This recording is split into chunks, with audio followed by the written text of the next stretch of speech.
All right, turning now to the Democrats. Wisconsin will be a very tough state for Hillary Clinton. We've all been watching the news there.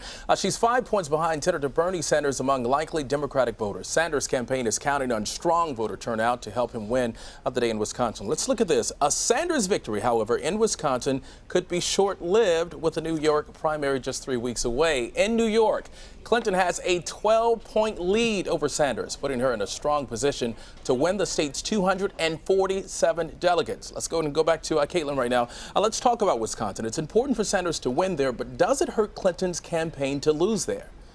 I don't think so, for a couple of different reasons. It will certainly help the Sanders campaign continue, and I do think Sanders will continue as long as he can. He certainly has the money to do so. But as you mentioned, Clinton will be looking to New York as the next contest, and also remember, she's ahead in the super delegate count, and that's something that the campaign has been arguing at every turn. Every time that Sanders defeats her in a state, they argue that they're still ahead in the super delegate count and that they are well on their way to clinching that nomination. Susan, if Sanders doesn't win, what does that say about his chances going forward from here? Well, you know, as Caitlyn was saying, Hillary Clinton is in a much more commanding position to be in a position to just claim the nomination by the time the convention opens in Philadelphia in July. But Sanders has now won 5 of the past 6 contests. If he wins in Wisconsin, he'll have won 6 of the past 7 contests. He got $44 million in March. We think that's probably more than Hillary Clinton raised, although we haven't seen the Hillary Clinton numbers yet. So he is in this race. There's nothing that's forcing him out of it. We can see how that is annoying to Hillary Clinton from some of the flare of anger that we saw yesterday on a rope line where she complained about Sanders' campaign lying about her record to a voter who was questioning her, accusing her of taking contributions from the fossil fuel industry. So this is a race that Hillary Clinton's going to win, but it's not a race that's quite over yet, and she'll continue to have to deal with Sanders, even as she wishes she could pivot and start attacking Donald Trump.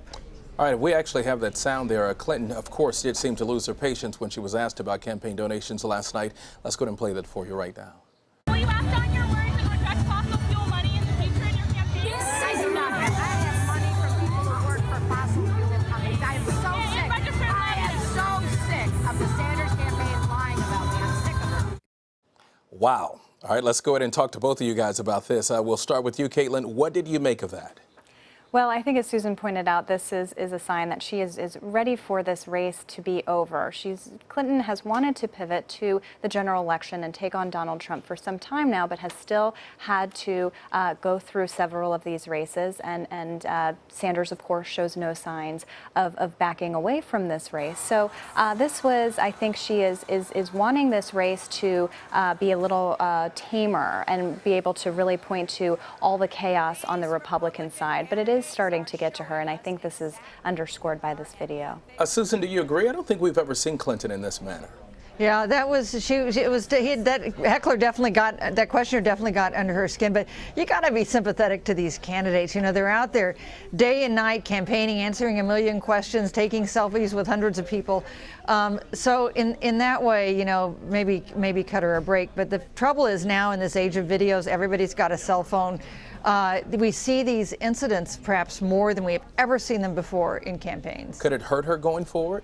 Well, I think if we see, do you think we'll see that exchange in an ad somewhere? You know, it's possible. It's not her best side because, of course, she wants to convey being in command and able to respond to anything. But these campaigns are pretty grueling.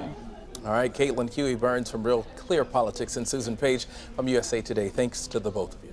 Hey, thank you.